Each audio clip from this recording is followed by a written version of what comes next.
My name is Rinde Eckert. I am writing music and lyrics for a new version of Pericles, Shakespeare's Pericles, with my colleague and director David Schweitzer.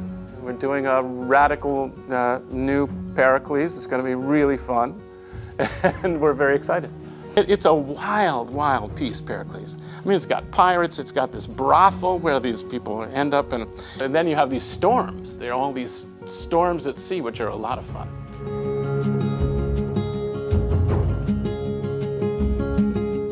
The first thing when I'm writing is trying to find a kind of raison d'etre for this particular, what's the sound of this thing? And it's a small band.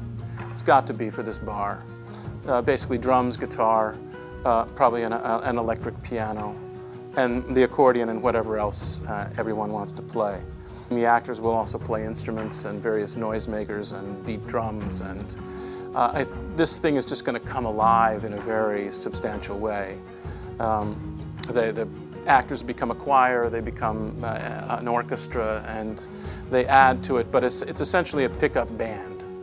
And so one has to be careful to try and find the right tenor for this kind of thing. And I've been going back and forth, but now I have a thing I'm calling a kind of broken blues, which shares some values with some older folk and indeed Elizabethan flavored stuff. To sing a song that once was sung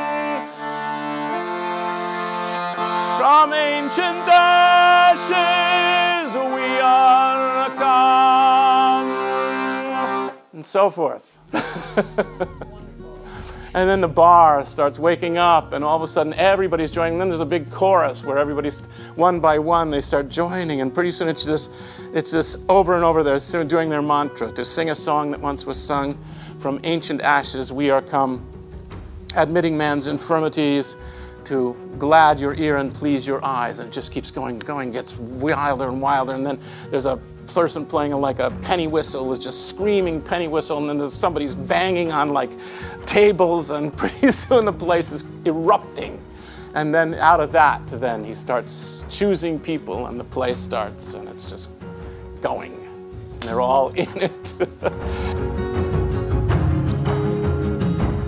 And at the end, there's a measure of redemption, which I think there is in the piece itself. The family is coherent once again, and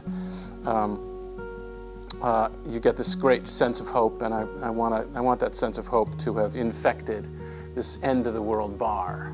So that's our hope, that Pericles the story will heal this bar and the people in this bar. And I think it's in part about, as I think The Tempest is, about the healing powers of theater, of art.